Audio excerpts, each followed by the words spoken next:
War in Southeast Asia. Devastation, suffering, terror, pathos.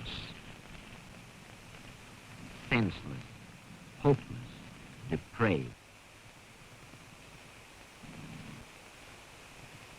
War that is never finished, leaving behind a frenzy of reasons for new wars to redress the damage of old wars. War that mutilates the body and reason, the unutterable loneliness of war, the final humiliation.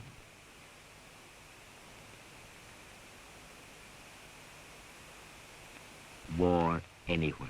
Now, gentlemen, to sum up very quickly this short conference, reports indicate that the enemy have landed, as they have in the past months, but this time they are in greater strength. We have been ordered to carry out the contingency plan and sail in that vicinity and land the Commando group in that area. The coastal strip has been photographed, landing sites and beaches have been seen, and incidentally, Colonel, in this respect, you will be giving some help. Yes, that's right. The special boat section will be landing after dark tonight. We'll have a good look at the beaches, and as soon as they've found out what they wish to find, they will let us know by signal. Good. Captain Guy Morgan, DSO, is summing up this conference with the heads of departments and Colonel Goulet, Royal Marines.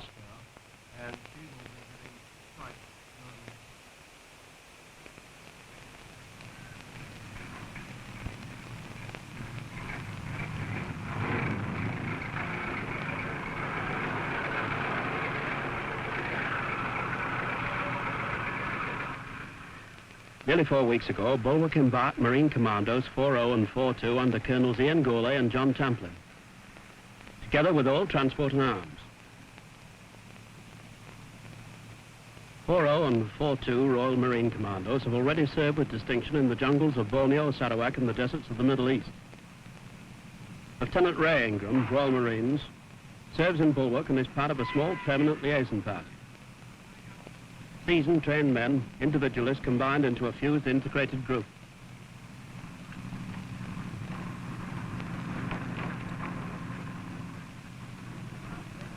Bulwark is a commando ship of some 22,000 tons. First commissioned October 1954 as a light fleet strike carrier, she was converted to the commando role January 1960. She has spent most of her working life east of Suez. Just over 4 weeks ago, we slipped to sea to join the remainder of the task force. It was a grey, humid, heavy, hot day. There were no fanfares, no pomp. It was a job. Over 700 feet long, she was the first ship to become a commando carrier. She has 845 Squadron Wessex helicopters.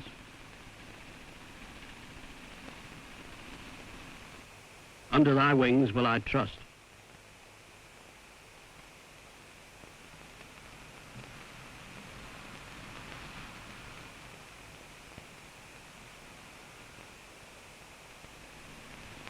"48 hours later, we joined this vast task force under the command of Rear Admiral Hill Norton. It includes strike carriers Victorious and Eagle, Australian carrier Melbourne, commando carrier Bulwark, guided missile destroyers Kent and London, destroyers Barroso, Carrisfoot, Corona, Caesar, Link and Derwent, Royal New Zealand ship Otago. That's Victorious.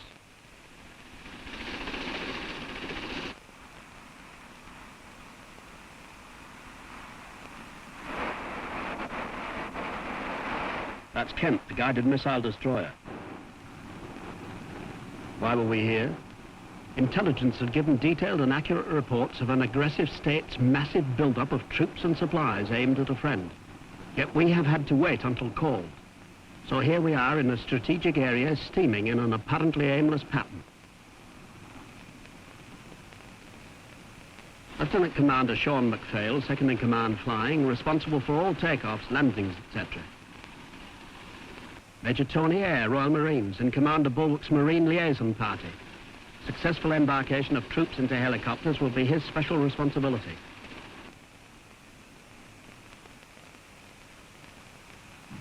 Waiting, training, waiting. Waiting for the call for urgent aid. The diplomats waited, the politicians waited, we waited in a strategic area and hoped. Like fire engines waiting at an airfield for a crippled aircraft to land, we hope but are ready. Today we have been told we have hoped in vain. This is your special correspondent with HMS Victorious. We're now racing at over 30 knots to the rendezvous.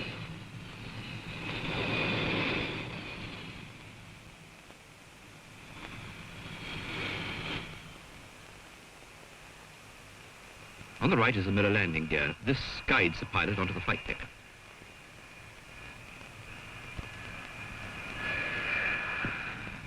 This is Buccaneer, the Navy's most modern strike aircraft. The arrestor wire can stop you from 140 miles per hour in less than 200 feet. A stop like that gives you the nasty feeling your guts have been blown into the sea behind you.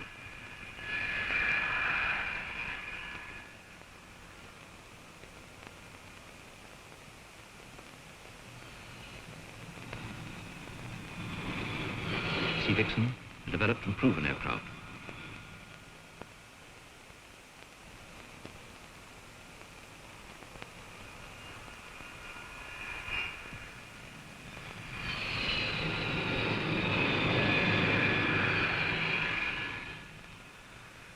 Controlling aircraft onto this puckishly unstable platform, one every 20 seconds, demands a detailed knowledge of aircraft and crews. Every landing needs accurate, split-second timing. I once heard a flight deck likened to a friendly dog. The aircraft are small kittens jumping and landing on its back, with the dog not quite sure whether to shake them off or not. This, of course, is a gannet, or a mature lady, now mainly used for anti-submarine patrol.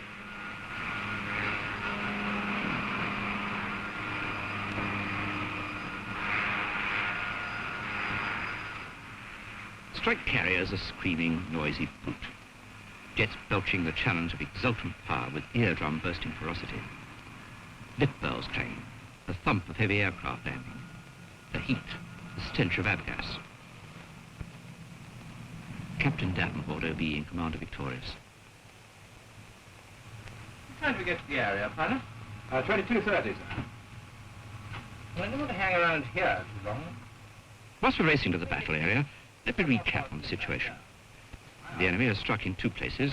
One, an advanced area deep in the jungle. The Royal Marine Commandos 40 and 42 in Bulwark have to locate and destroy this elusive, well-equipped, vicious force. Now, Victorious is sending her Sea Vixens to cover the assault landing.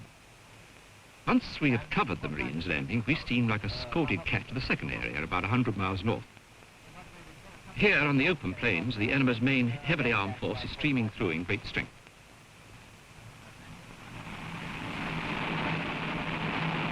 Sea Vixens, which will cover Bulwark's Marines' landing tomorrow.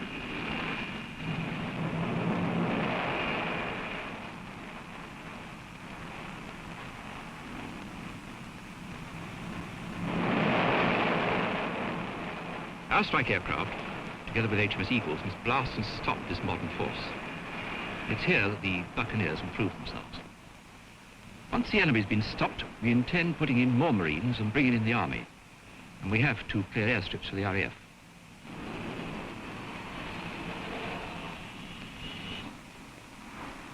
This is Robert Barr. You've heard how the task force has been at sea for over 4 weeks. This means that all its stores, fuel, food and equipment has had to be brought to it. This is the work of the Royal Fleet Auxiliaries. This tanker, Royal Fleet Auxiliary Tidepool, is but one of the ships, at least 10 for this venture. She is just about to refuel HMS Kent. The two ships are locked and linked like Siamese twins by these pipes. One slight error could mean a major sea disaster. In this time, several thousand gallons of fuel would be pumped into her. Like a circus act, each trick becomes more difficult. Here are 3 ships locked together, a carrier, a frigate, and a tanker.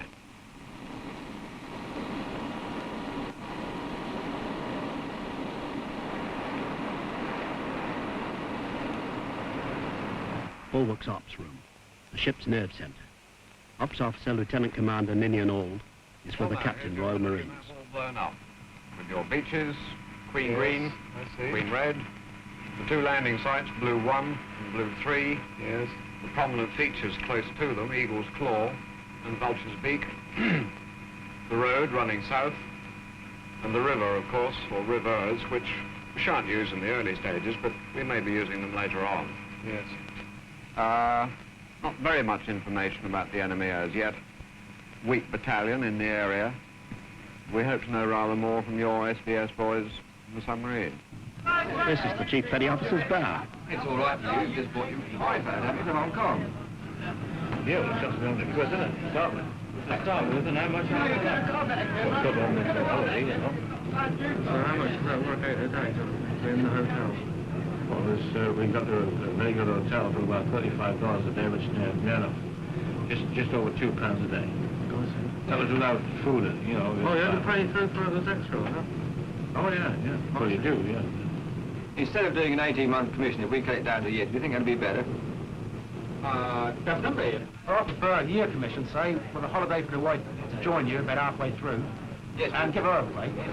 But who do you want? Hello, responsibility at home, isn't it? Yes, but who do you want to pay for this? The Navy, of course. The Navy has given much thought to finding the complete answer. Perhaps like most emotional problems, the answer will always be as complex as the problem. Shorter sea time, longer leave periods with family transported, free travel, aircrew mid-tour leave, complete ships companies interchanged by RAF Transport Command, all have been tried. A task force replaces land bases we're losing. A permanent land base accommodates wives and families.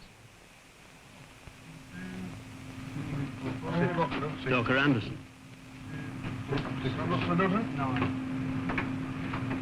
How much for that job? $5. It's enough, mate. You were seen off. I remember a card seller on Tower Hill flogging 25-year-old picture postcards to continental sightseers at £half a crown a time. That's how we know local peoples. As traders, stall holders and barkeepers who will see us off if we don't see them off. This is the captain speaking. As you all know well, we have been at sea for just on a month with 4-2 Commando embarked. From time to time I have spoken to you and given you the state of play so far as I know it. But first the background. You'll remember that for some time trouble has been expected in this area. There has been an unhappy period of provocation, and we have been on the receiving end of all sorts of threats. Incursions have been made every so often, but last night news came through that landings in greater numbers have taken place.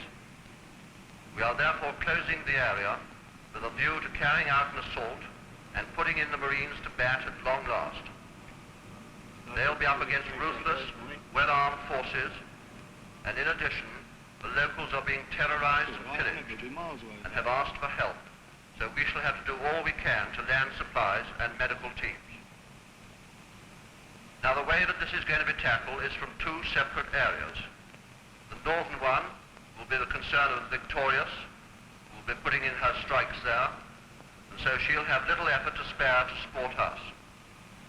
In the south, we shall be landing the Marines by air and sea. And incidentally, this will be into an area of good thick jungle, which will make it tricky for both our helicopters and the Marines embarked in them. That is all the news for now, but I shall keep you informed as we go along. Action stations will be sounded off before dawn. It will need an all-out effort and long hours of work. However, we will give the Marines all the facilities and support which we can muster. Action within 24 hours. Now the captain is free to keep his officers and ship's company completely informed. The enemy has a few submarines and surface ships. Our job is to avoid an open engagement. A safe landing in the jungle of our Marines and stores is vital. Lieutenant Commander Penny is the schoolmaster. He's also the Met officer. By using the sine rule, He is a mathematician that has to coach his students for GCE, O and A levels in the arts, sciences and languages. There is also the Navy's complex technocrat fields. The exam record is high. Chiefs, petty officers and ratings study together without embarrassment. Service helps. It needs men of high ability and training. Excuse me, sir. This trouble we're having just now, will it delay the final GCE exam at all? Oh, no, I don't think so. I've got the papers on board, so everything should go ahead as scheduled. Okay, thanks very much, sir. The situation at the moment is that Kent and their escorts have closed up round us, and we are now proceeding to the assault area. Victorious is about 100 miles to the southwest, will be giving us distant air support, but I don't think she'll be able to support us once we are in the assault area. The RFAs are almost in position now. They will be by the time we get up there, and that should be all okay. Well, that's fine. That means there'll be no hold-up on the replenishment. Vic will certainly not be able to give us air cover during the assault. She's got further commitments up north. Well, it just occurred to me that if this assault goes according to plan, we might have time tomorrow, late tomorrow afternoon, to do the refueling. I suggest you get in touch with the pilot and put that in play now and make the necessary fixes. Franco Q-Desk, serial 26, ready in the hangar now. We should just be about on our turn now, pilot. Yes, I want course 320 now. And that takes us up parallel to the coast. Yes. All right, Oswald, C60 and come on to 320. Aye, sir. To get the Marines in, Bulwark must thread her way through a group of enemy-held islands.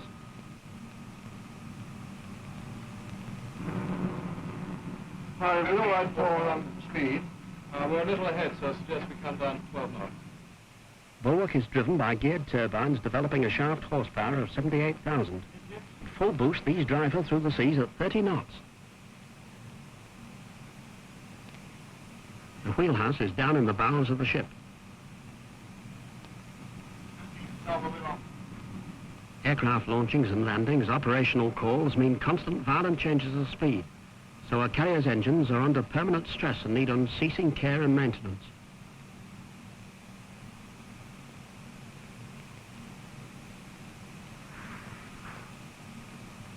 As in civilian life, the bakehouse works through the night. Here they produce over 500 loaves per day in 4 bakings and 2,000 buns and pastries.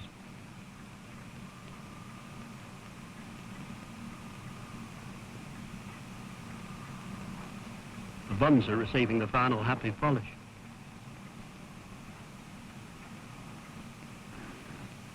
Whilst we race to our rendezvous, I'll try to explain a task force. Well, what is a task force? You've heard it called a fire brigade, well, that's only partly true. Police force? Again, partly true. Dennis Healy, the Defence Minister, once said, our role is to provide support to independent governments. That's true. Independent governments mean free speech. Freedom to decide and live one's own life. Responsibility to society in a responsible society. Well, basically, that's a belief in people. Now, people must communicate with people, exchange thoughts, trade. They must be free to do this without threat or fear. Let's see why we need a task force. Civilized community cannot afford to see communications, development, and trade destroyed by rampaging, irresponsible peoples. So a task force represents a responsible attitude towards the irresponsible. It's meant either by its presence, active intervention, to hold angry peoples at arm's length until they tire of swapping unnecessary punches. We fought 2 major wars, not just to win, but to retain our freedom, even though today such freedom may be caricatured by angry scenes of football matches. And the land bases are going back to the local peoples. Ironic comment that this same self-determination sometimes brings civil war and danger to the surrounding countries. The task force replaces the land bases. Complete within itself, it can be elusive and aggressive, and it can move to the core of war. Here again is HMS Kent, the guided missile destroyer. Kent is the most advanced design in the world. You can see how the decks are completely enclosed. This is against nuclear attack.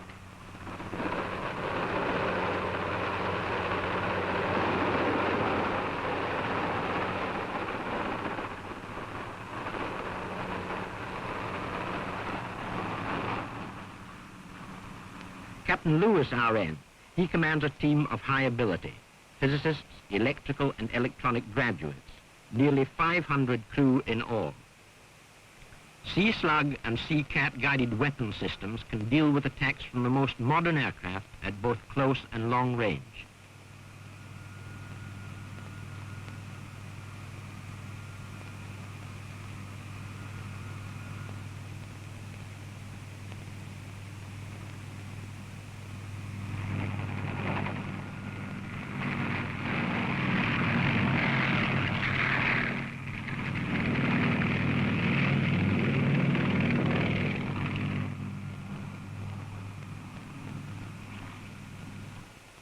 HMS Zest, a frigate originally built as a destroyer.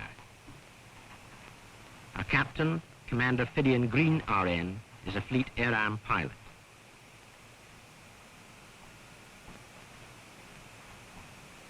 Zest has a multi-purpose role, from anti-submarine screen to a strike carrier's guard ship during night flying. Again, training never ceases.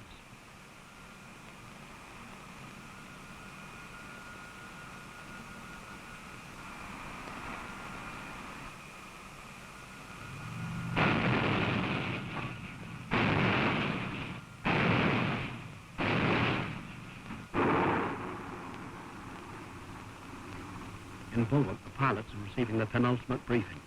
Mike Hutton is speaking. Right, gentlemen, the last test flight's just been completed. So far, you've had the outline plan for the whole operation and the forces taking part and the opposition that we may expect to meet. And the Colonel has also covered the full military briefing on his intentions and what he plans to do when we've got the Commando ashore. Lieutenant Scott, our pilot of tomorrow. He will take in Corporal Gibson's stick. On the ship tomorrow, and if there's anything you don't understand, this is the time to raise any problems. Topsides, final tests are being carried out.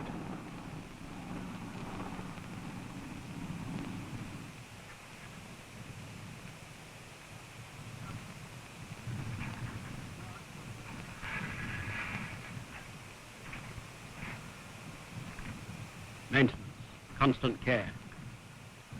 Let officer, please. Well, gentlemen, the shear line is just north of the exercise area, so the winds tomorrow will be southwest and light.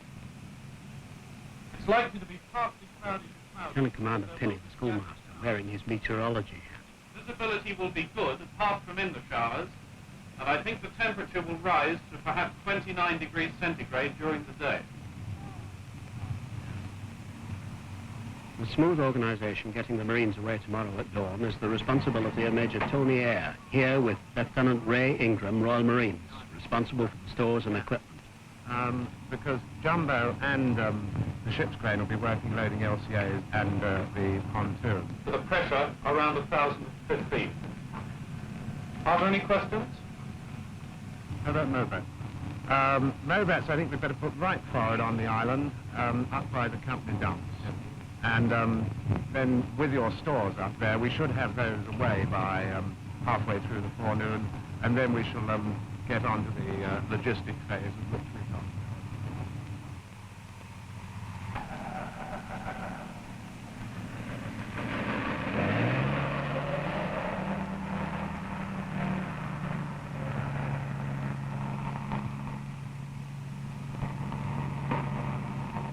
Start up Channel 4 over to 3 and take off on Channel 1. Lieutenant Jones, number 2 operations officer. He's a Fleet Air Arm observer. And on breaking into stream, chop to Channel 4 at the chop line here and call forward control. Touch the fly. The first wave will go in at tactical height as briefed by the squadron commander. Thereafter in at 200 feet and back at 400 feet.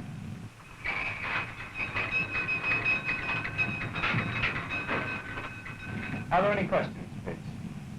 Squadron Commander, please. Lieutenant Commander Tank Sherman, 845 Squadron's commander. He has flown hundreds of hours in the jungles of Borneo and knows the hazards they will meet tomorrow. Spot 1, climb straight ahead on ship's track to 200 feet, then turn straight onto the salt heading. All these boys have spent long periods in jungle areas. 5 knots till 36-4 calls all aboard. Straight in at 200 feet until I've got a horizon I can see by, and I'll drop straight down as low as I can. Don't get below me, and you'll be okay. I need hardly tell you that surprise is of the greatest importance on this type of encounter. We should be crossing the coast to the south of the landing site, turning north and running straight in. You will see the landing site on the air photograph, so there shouldn't be any problem.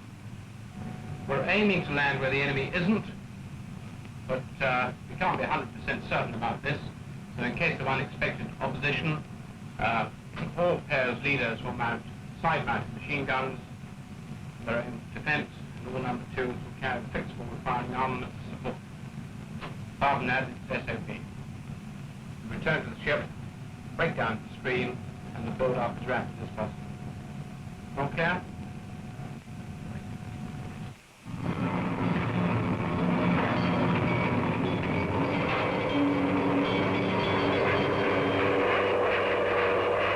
The tiller will be on the starboard bow, and the first police aircraft, the first wave, will be on spots 1. Lieutenant Commander Sean McPhail, second in command flying. You've seen him before. A distinguished pilot. Will be slotted starboard side. The aircraft will be launched in the order the Hiller first, going starboard, the SAR second, followed by the first wave of assault aircraft. And as soon as the spots are clear, the aircraft for the second assault wave will be reined on the spots. Standard operating procedures throughout. Are there any questions?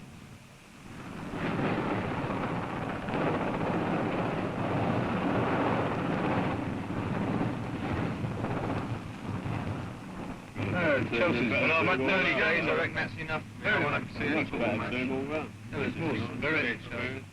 Tomorrow, these boys will be in the jungle protecting people they have not met. Dangerous, lonely, exciting, calling for all the skills they've acquired in other jungles. Tonight, like any other group of men anywhere, in workshops, in pubs or clubs, they argue. Football, cars, women, or anything. You name it, the men will argue about it. This is Robert Barr. Here is a classic, horrifying case of if only. If only these people had armed themselves. If only they had not trusted their neighbours. If only the politicians had not been forced to sit balancing delicate arguments against indelicate threats. If only this unhappy country had asked for help much earlier. If only. Perhaps these appalling scenes of terror, devastation, death and degradation need not have been. Who are we to say, if only? If only we had stopped Hitler much earlier, stopped the evils of the concentration camps. But, like these poor devils, we hoped and somehow could not believe. In Bulwark, we are now closed up, racing along at our 30 knots. We have had reports of the unhappy position ashore.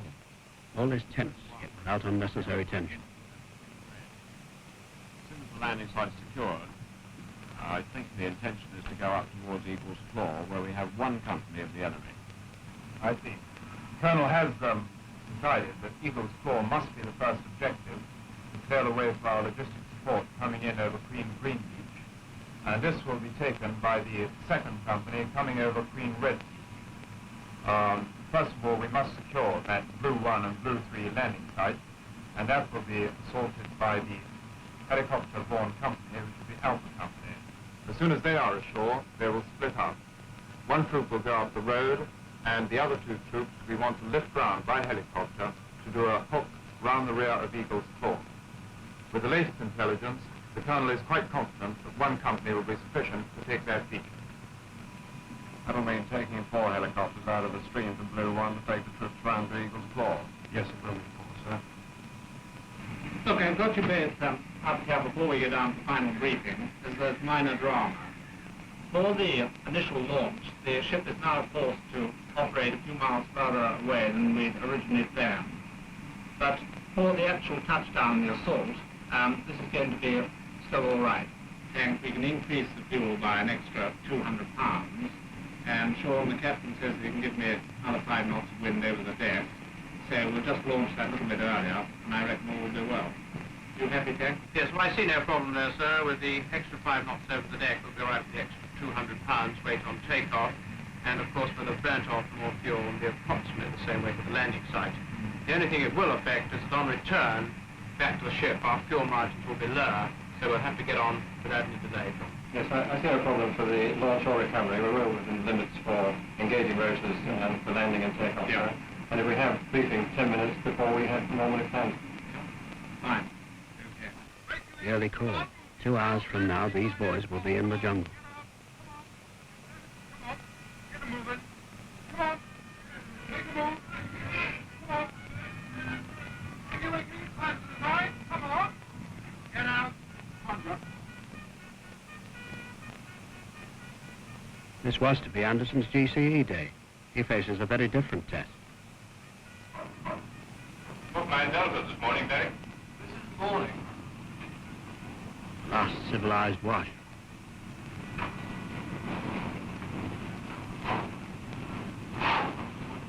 Skip it out of the day.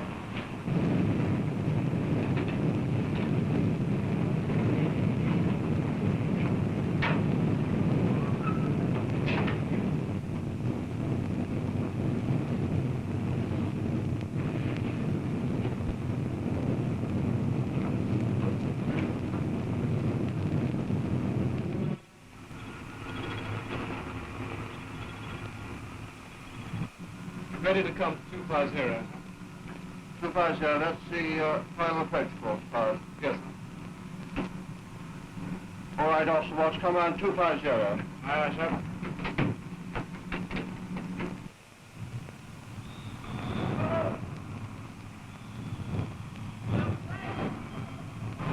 Marines wait in the hangar for the final call to the flight deck.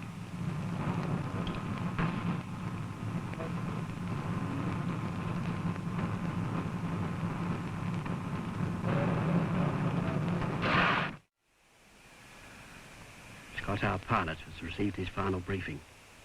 Soon he will be flying into jungle area with trees 200 feet high, finding small areas to drop his Marines. Corporal Gibson and his stick. Forward.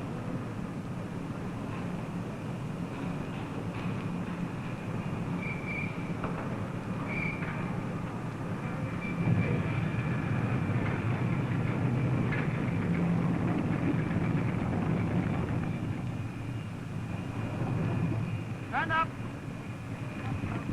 Quick. Off.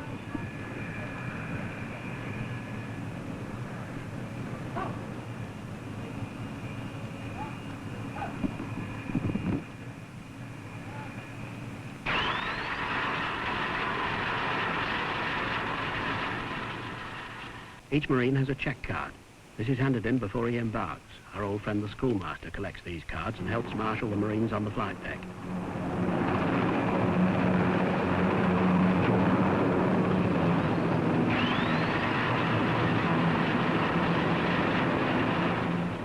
Each section of Marines is called a stick. A stick is 8 to 10 men under a corporal.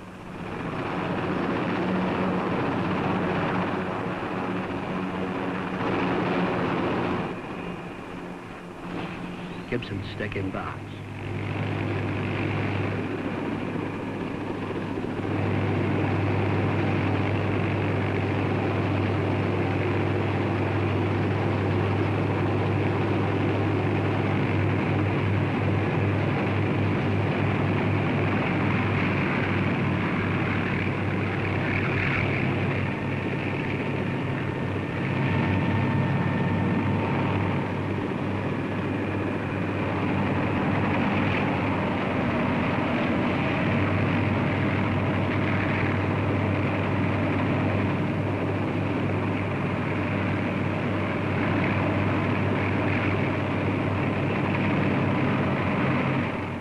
Last look at Mum Bulwark.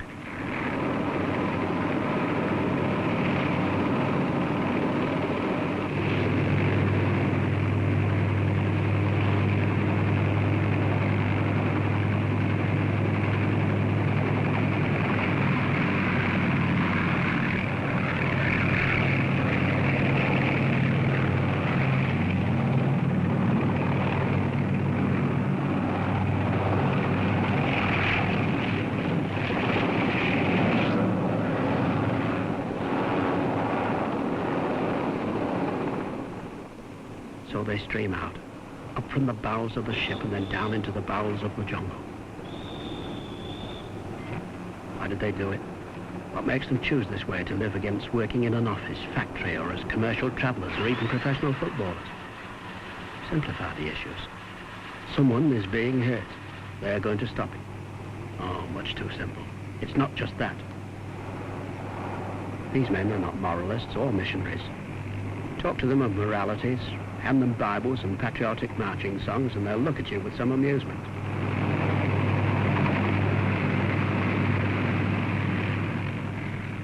Of course, helicopter flying is fun. Landing and taking off from a sliding flight deck. constant low flying.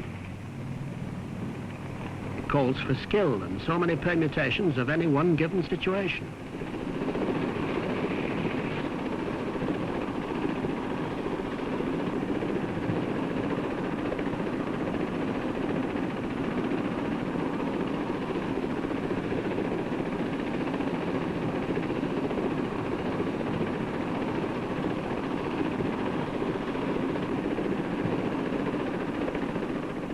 Flying over the jungle stretches the nerves.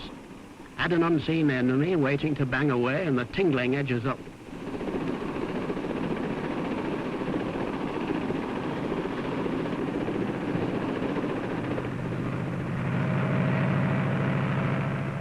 Low flying through the trees. Holding one's height when one small error means disaster.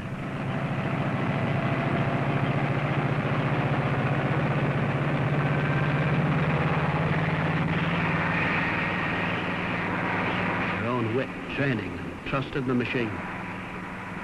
Chopper boys claim it's the best of all flying worlds. Look at the low flying it can do, legally.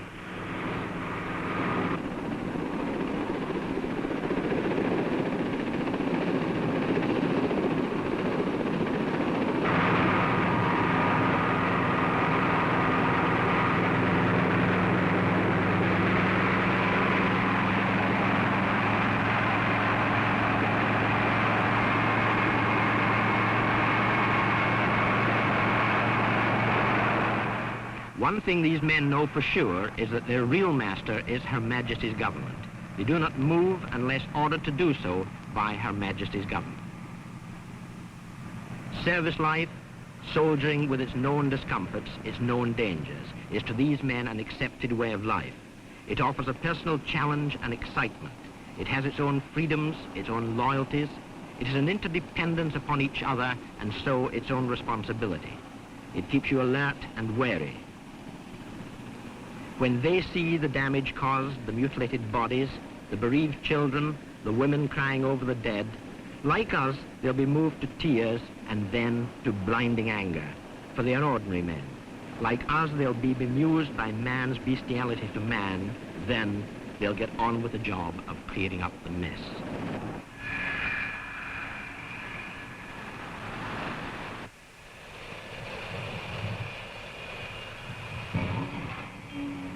Our Sea Vixens have covered Bulwark's assault.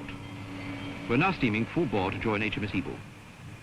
We've heard that Eagle's squadrons have already caused considerable confusion.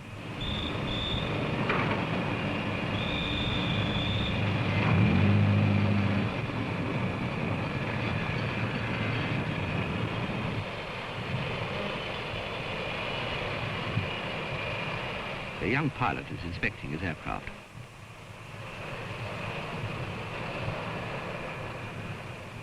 Now this time, they did not have to rush. In an emergency, of course, they can scramble in 30 seconds. Today, everything is going as planned.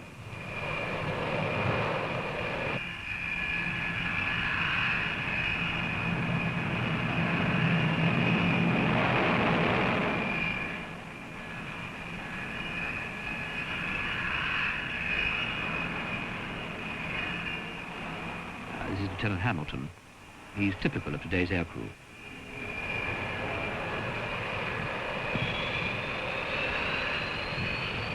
Start up. The rollers shuttle the aircraft in the exact takeoff position. The angled deck allows aircraft to be stacked forward in a clear runway for landings and takeoffs.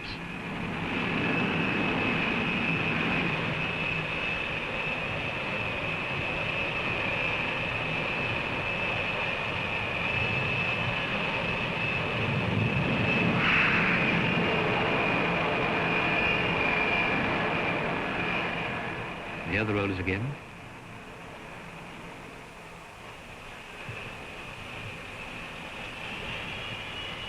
Strops attach the shuttle, and the aircraft is literally catapulted into the air.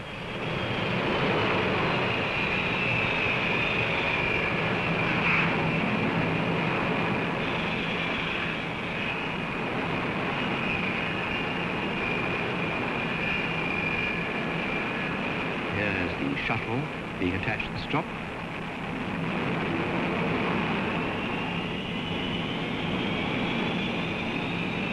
Guard helicopters in the background. There's the shot again.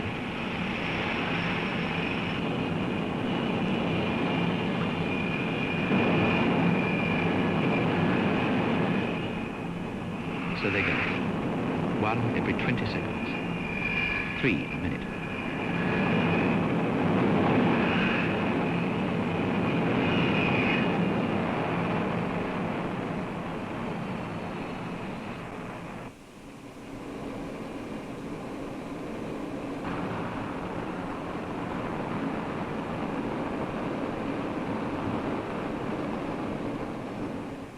We are now sending in the third wave of Marines. There is a terrifying inevitability in this steady, regular march of men. There is no dashing around, no apparent urgent agitation. They run to the aircraft, that's all.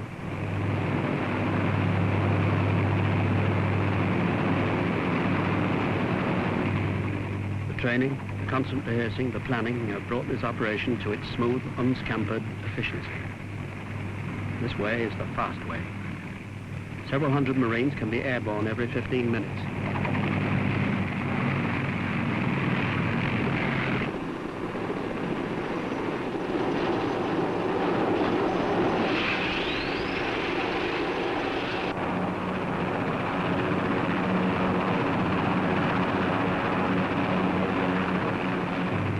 So the build-up goes on.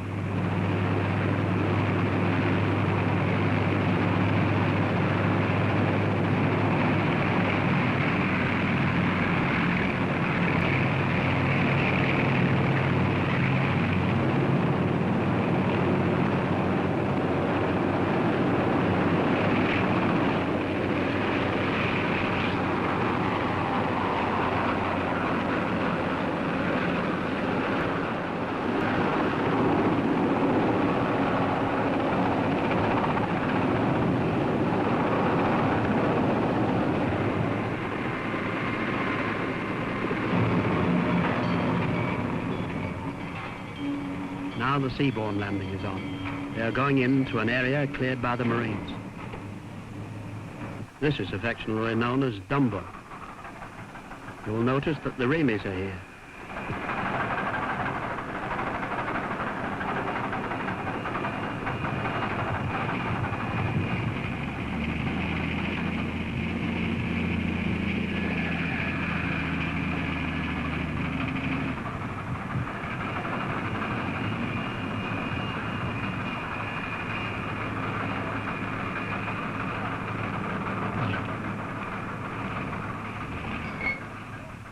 Combined force operations are no longer a new concept. The Ministry of Defence is the logical outcome of such thought. We may be moving into an era of complete integration. We know that we are only the leaseholders of our land bases. We are the freeholders of a task force. A task force is not meant for the global nuclear holocaust we all dread.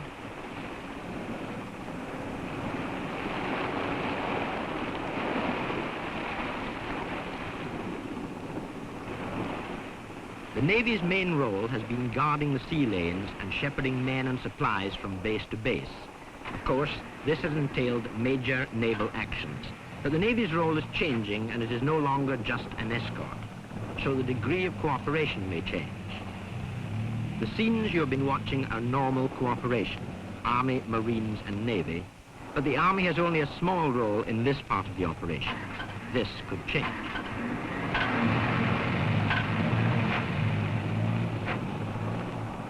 Without a land base, the Army may have to be at sea for weeks, not just in troop ships, but living with the Navy in new Commando assault ships.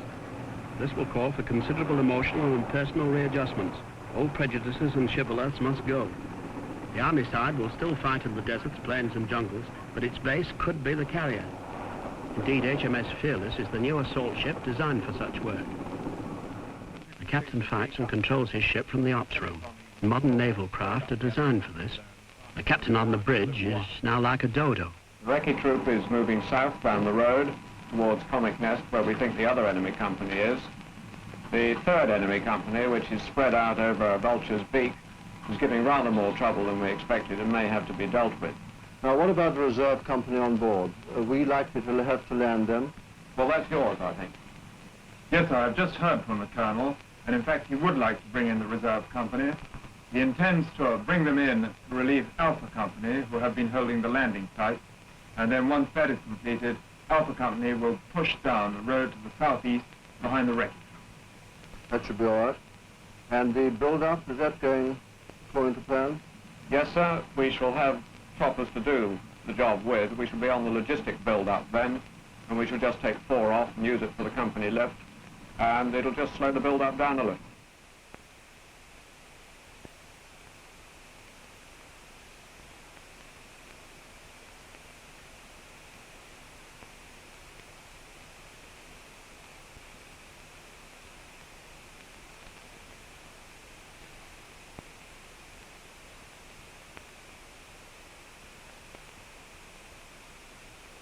Corporal Gibson's stick has advanced into the steaming, hot, wet jungle.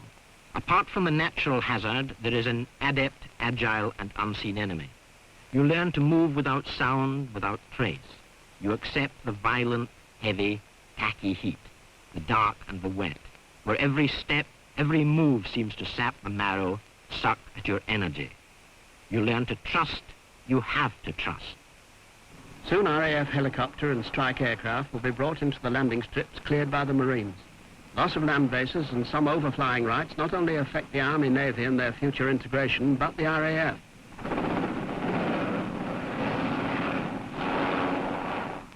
The task force desperately needs the RAF long-range transport jets, not only for urgent technical supplies, but to interchange complete ships companies, and so maintaining fresh alert efficiency.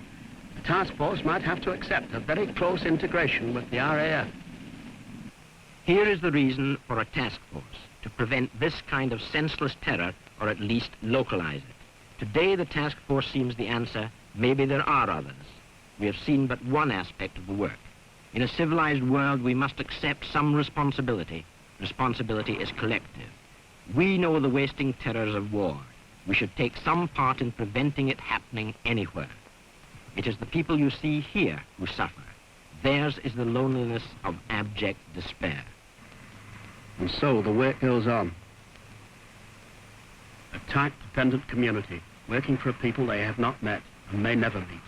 Like manufacturers making foods for people they do not know.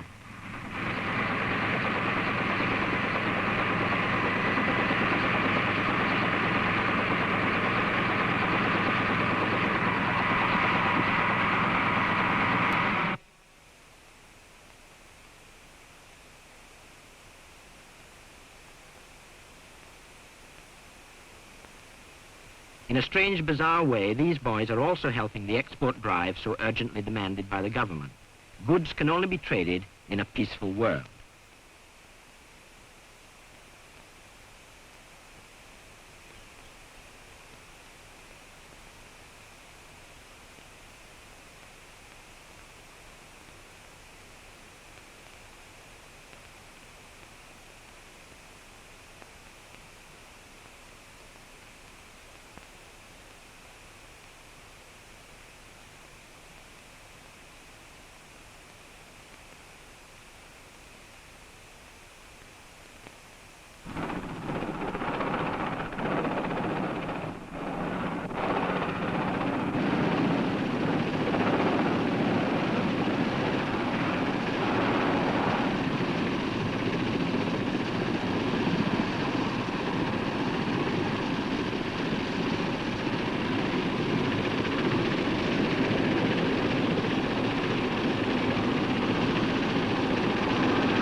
All this costs money.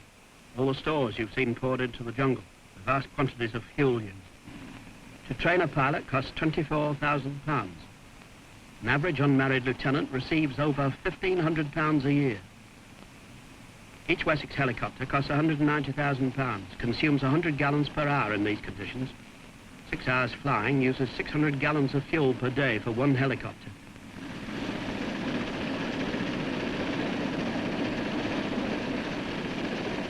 Victorious is restoring. Razzing, I call it in service. Here's the captain and officer of the Royal Fleet Auxiliary Reliant, one of the supply ships needed to keep the Navy at sea. They're civilian men. They cover thousands of miles, pumping food, the multitude of technical stores and fuel into the fleet. If we lost Singapore as a base, the fleet would have to be serviced from Australia or elsewhere. And this will demand many more ships.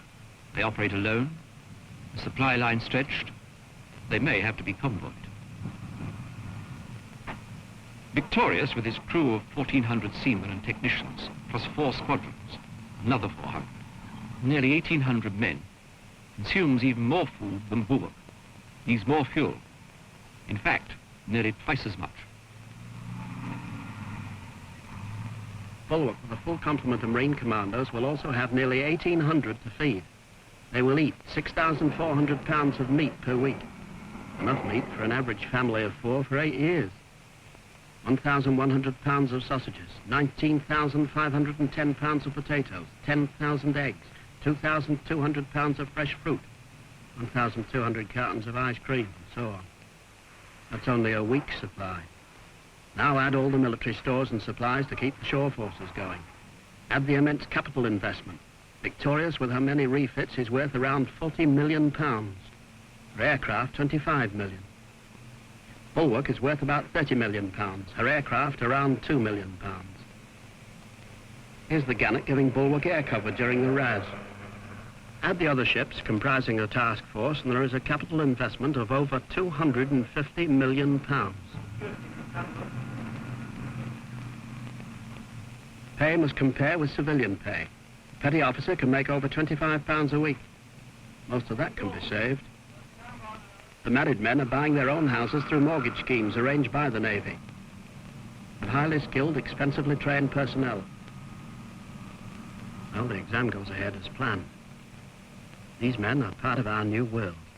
Yet we force them to live outside reality. Their news of current events is but headlines. They live in a vacuum of out-of-date newspapers. The Navy is aware of the problem. Most ships publish a daily broadsheet. This is sweated out by an enthusiastic volunteer editorial staff in between regular duties. Ashore, they see the local newspapers, usually adolescent, parochial, and naive. Every ship has its own small 16mm portable cinema. Most TV, current affairs, documentary, and feature programs are or could be on 16mm and so be seen by the Navy. They never are. Why? No one has given me a good reason.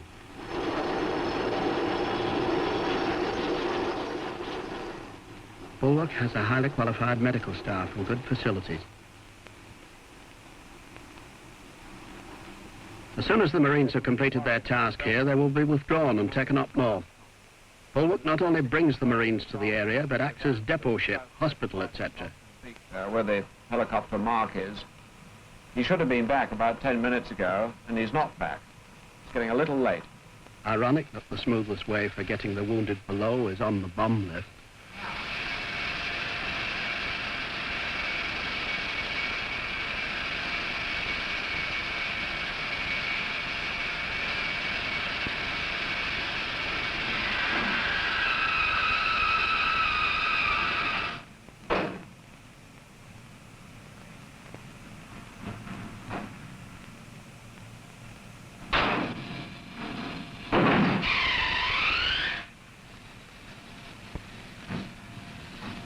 Surgeon Commander has a fine group working with him, a well-equipped theatre. I think it'd probably be dangerous to send any further choppers into that area. What I suggest is that as soon as Charlie Company are firm on the position, that they push forward a foot patrol into the area where the helicopter was last seen and see if they can report anything.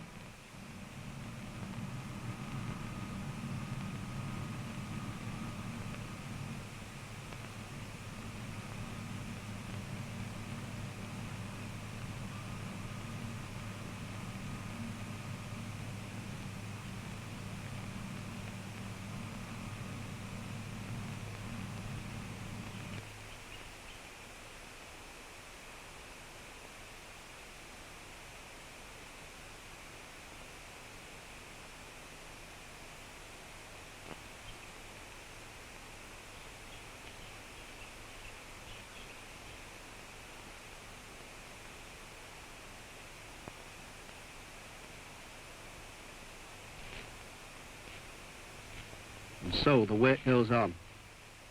Ashore. At sea. I've just heard from the HCT that Delta is definitely shot down in position about here.